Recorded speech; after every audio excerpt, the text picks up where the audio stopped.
By floods early Saturday, inundating some roads. Dozens of motorists were stranded Friday night at the MacArthur Highway, and this has total brought 12 to 15 inches of rain in some parts of the major road. President Ferdinand Marcos Jr. calls off a scheduled visit to the province of Apayao today due to bad weather.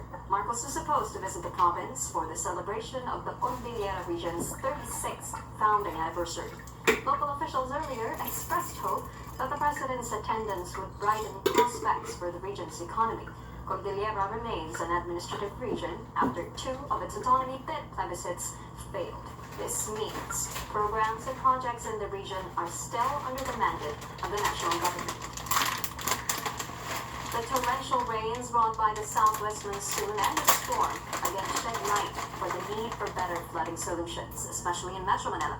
Now let's discuss these much-needed measures with urban planner architect Felino Palafox. Good morning, Sir Felino. Thanks for joining us. Yeah. Thanks for inviting me. All right, so Yeah. it's our pleasure having you on the show. Very finding topic again. All right, so first off, we know that flooding all over the country continues to plague Filipinos every time monsoon season comes around. Can you tell us more about the nature of storms and floods here in the Philippines? What trends persist? Yeah. Maybe if I may start, I've been fortunate that the Asian Development Bank hired me to help in the preparation of the development plan, and the title of my assignment is Seamless Connectivity, Transportation and Infrastructure, Secure for Physical and Digital, and Transform Public Works and Seamless connectivity, that seamless connectivity beyond its flights. And we have put forward so many recommendations. So 1970, and many of our recommendations were included in the report of the well-funded project 1975-76 of Reservoirs Labor. Unfortunately, in that team, the current public works secretary, Manny was member of our team. So even with the instruction of the president, all the proposals, the infrastructure planning, urban development put forward in the mid-70s should be included and updated. And then the integrated development plan, I have submitted 105 pages, recommendations, including transportation infrastructure. And basically, with the work plan, our recommendations for the Council of the Day, for example, the rate, and something on the it was a book of the ongoing, and I let the president get to Gloria. She approved all the recommendations, but the succeeding administration did not implement them. Yeah. And we have more flooding because even our transport-oriented system is undersized. They are designed for a 25-year return of 15 times flooding. The 10-year cycles are happening now almost every year. And with more pavement, more buildings, more development even in the islands, the mountains, there is more runoff water now because of more concrete. Rainwater will percolate to the ground because of open spaces. And Sir Palafox, we'll zoom in later on those recommendations that you previously mentioned. But let's talk about the reason for all this. According to your statement previously, I think you said this 2019, the inconsistency regarding solution implementation. This is our problem. We concentrate on reactionary measures rather than proactive ones. Is this still the case right now? Yes, ma'am. In fact, I wrote the book, and I have said also the word, the Philippines toward resilience to its communities.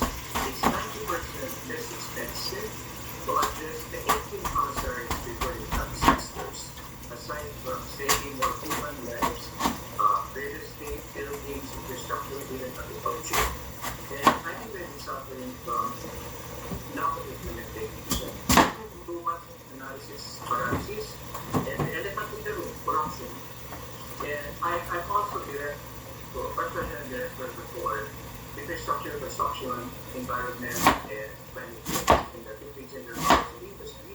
And we hear reports about even corruption still, especially building permits, infrastructure permits, and in the what we call the beach and our communities for destruction.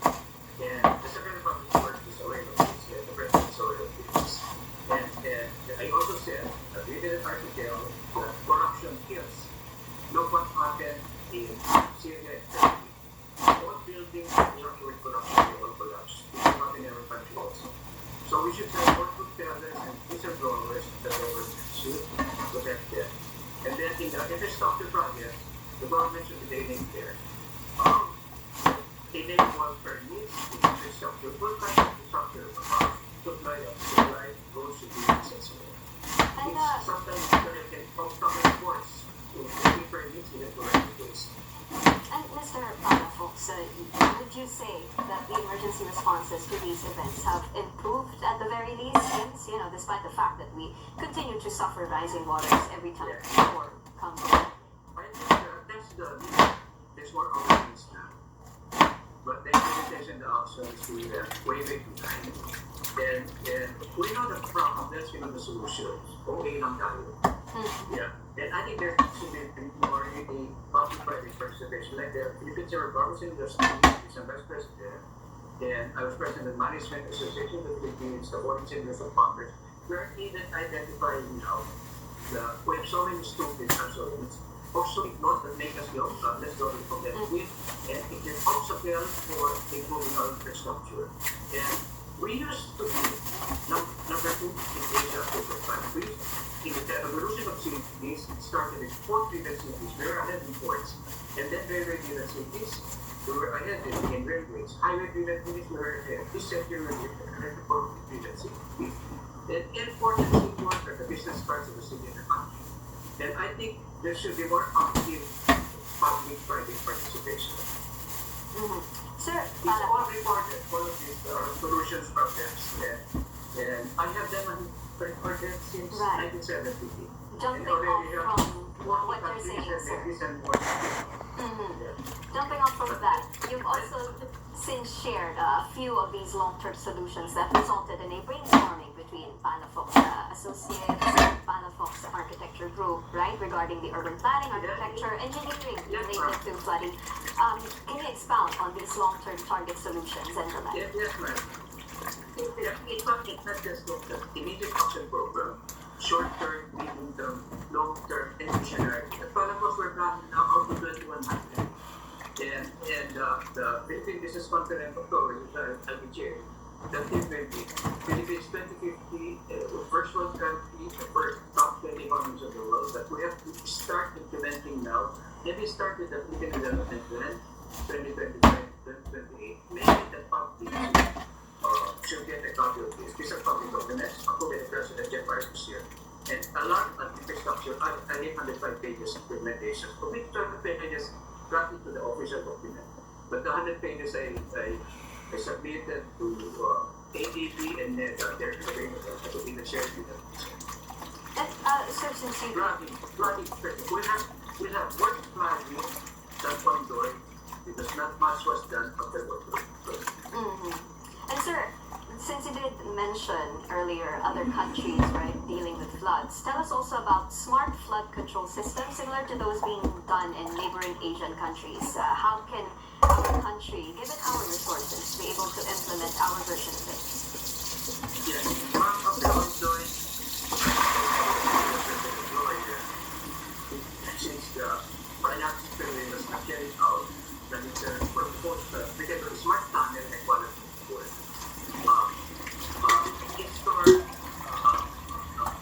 Store management and road smart connecting Laguna Lake and Manila Bay.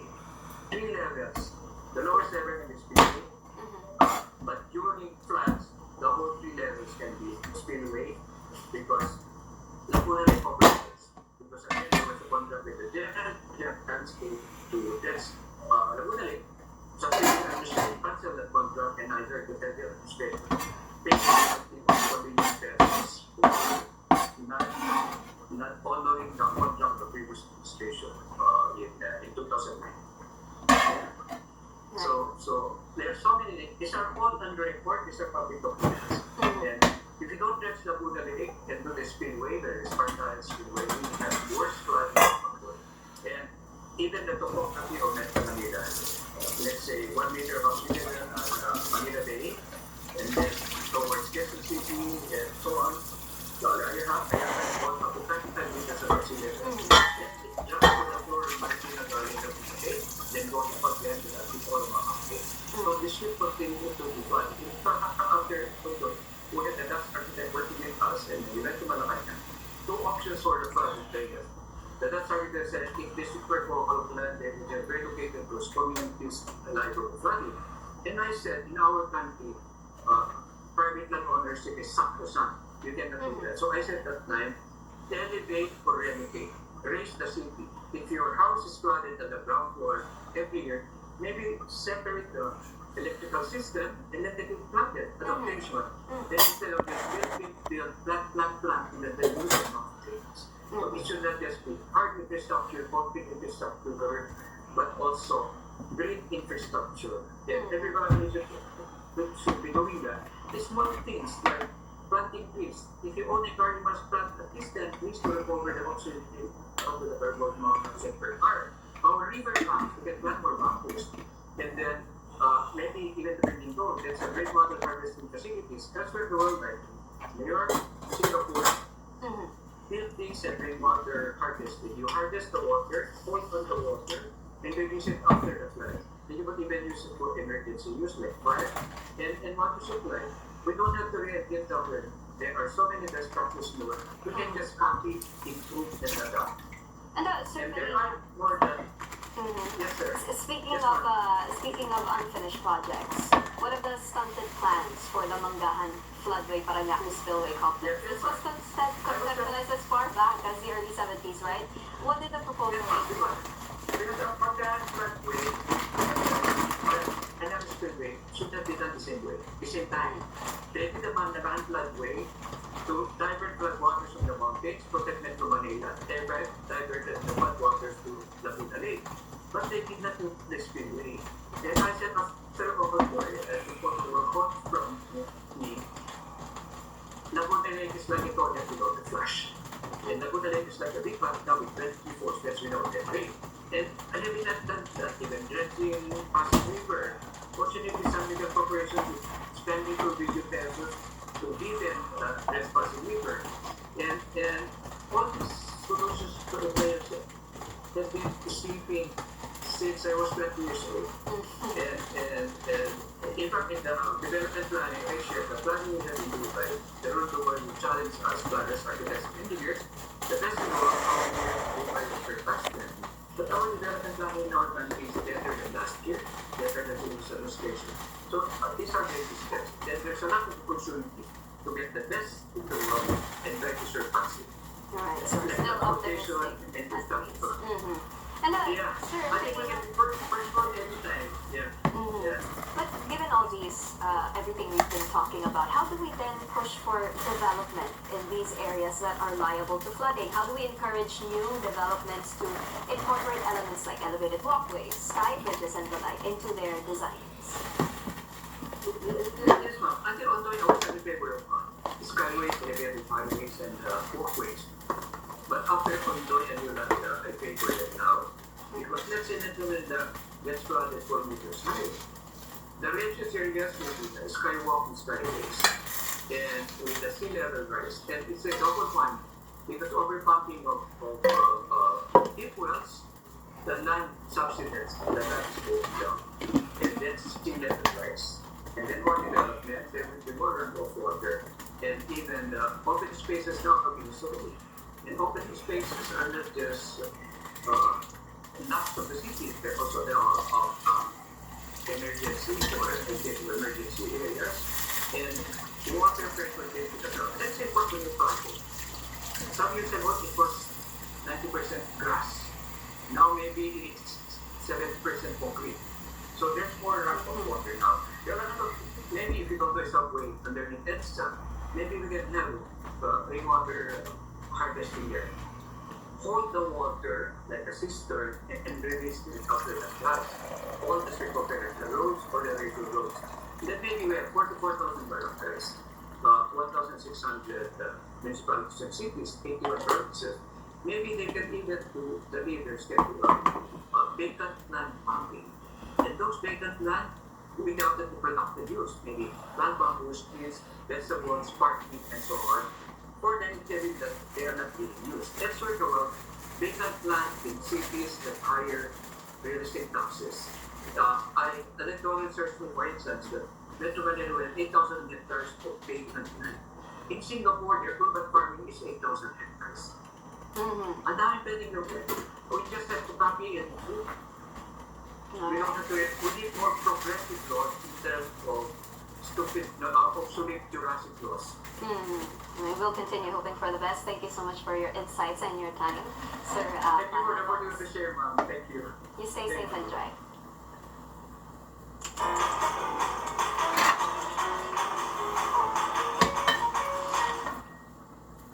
Now on to more news. Some medical facilities in the capital region now starting to feel the impact of Maynila's service interruptions, which started last Wednesday. Rafael Busano has more.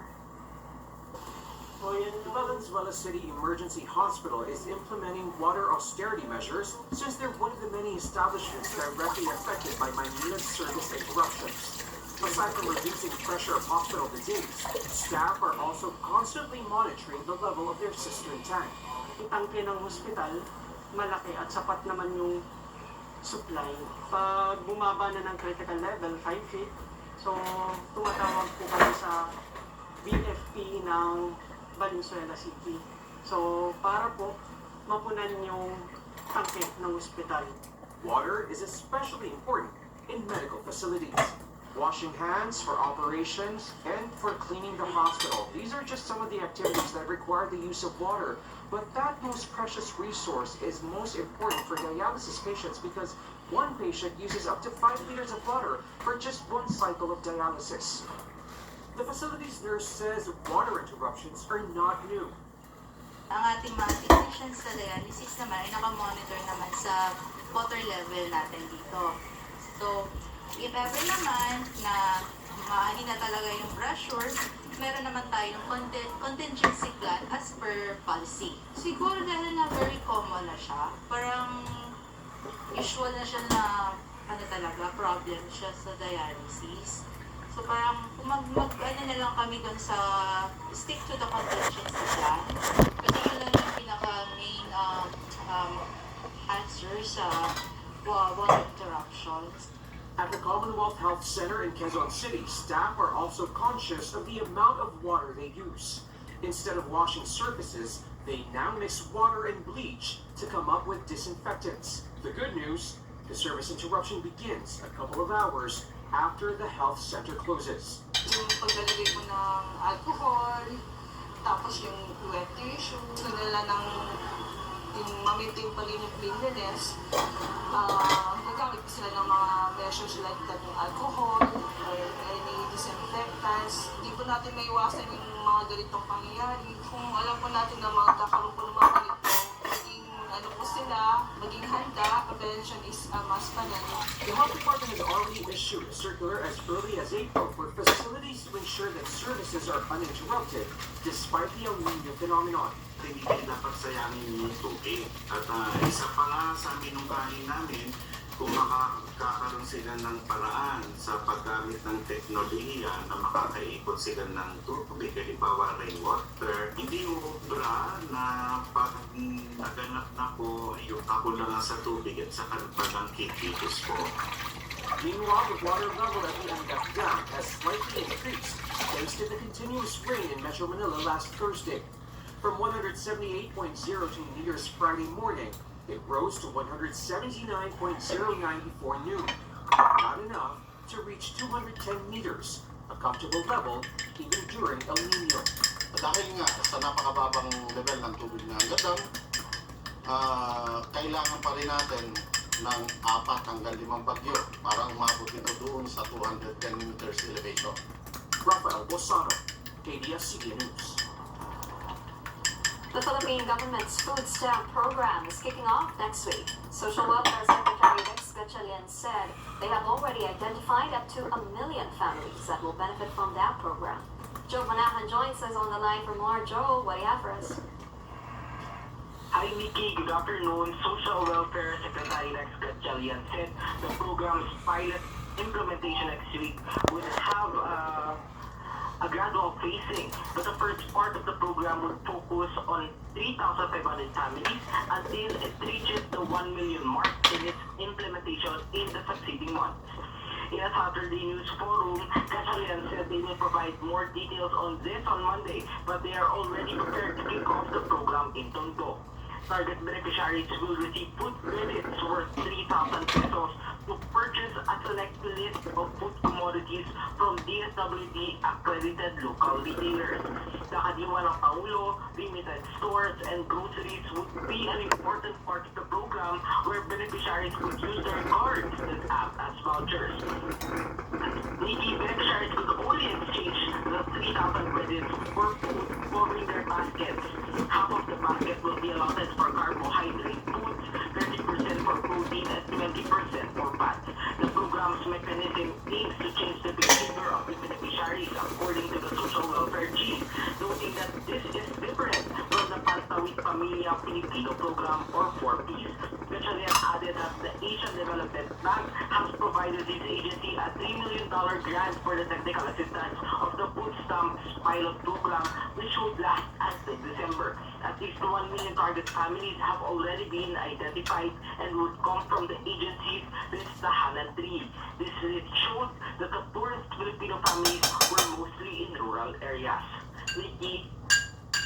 All right, thanks for that update, Joe. We'll be meeting for more details on that story next week. And moving on, 3 journalists survived a daytime shooting incident in Leyte Friday. The National Union of Journalists of the Philippines says 3 reporters from San Juanico TV were interviewing farmers affected by a land dispute in the province when a woman who identified herself as police ordered them to go away. One of the victims claimed several men in uniform fired at them moments later. The NUJP says the 3 journalists were unhurt. The Association of Southeast Asian Nations renews its support for the Philippines to have a seat in the UN Security Council in 2027. ASEAN foreign ministers delivered the statement at a meeting in Jakarta. Philippine President Marcos Jr. had urged the UN in September to support the country's Security Council bid. He said the Philippines' experience in peace building can enrich the Council's work. The Philippines was last elected to the Security Council in 2005. Philippine Justice Secretary Jesus Crispin Remulla downplays the oncoming decision of the International Criminal Court on Manila's appeal to discontinue its probe into the Duterte drug war. Remulla claims the ICC's ruling cannot be enforced on the Philippines since the country withdrew its membership in 2019. They can decide in The Hague where the ICC is, but that does not affect us here. Enforce anything that they want in our country because we are not members of the ICC. We're just trying to work with them in a spirit of committee. But if things happen as they do, if they will be adverse against us, so be it. The Philippines back in March appealed to suspend the ruling and insisted that the ICC has no jurisdiction over the country. The appeals chamber of the ICC is set to hand down its decision on Tuesday, July 18th. Coming up, oil prices headed higher in the coming week. This is Daylight Philippines Weekend.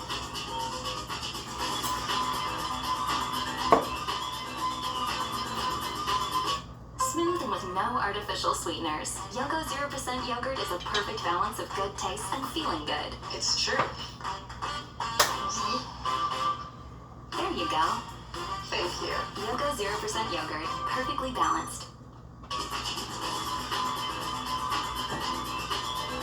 We're back on Dateline Philippines Weekend. Here's another look at the headlines. Lodong intensifies into a tropical storm as it gets ready to exit the Philippines.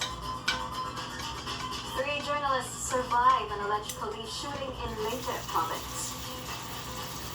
And an American man sentenced to 30 years behind bars for sexually exploiting Filipino girls. Heads up, motorists, a hefty oil price hike looms next week. Gasoline prices seem to head higher after 2 straight weeks of decline. Estimates show consumers would have to shell out at least 1 peso and 90 centavos more for a liter of gasoline. The diesel prices, meanwhile, are expected to go up for a second straight week by up to 2 pesos and 20 centavos. And some bad news for commuters. The Philippine National Railways will suspend its operations along the route of Alabang in Muntinlupa and Binyan in Laguna starting today.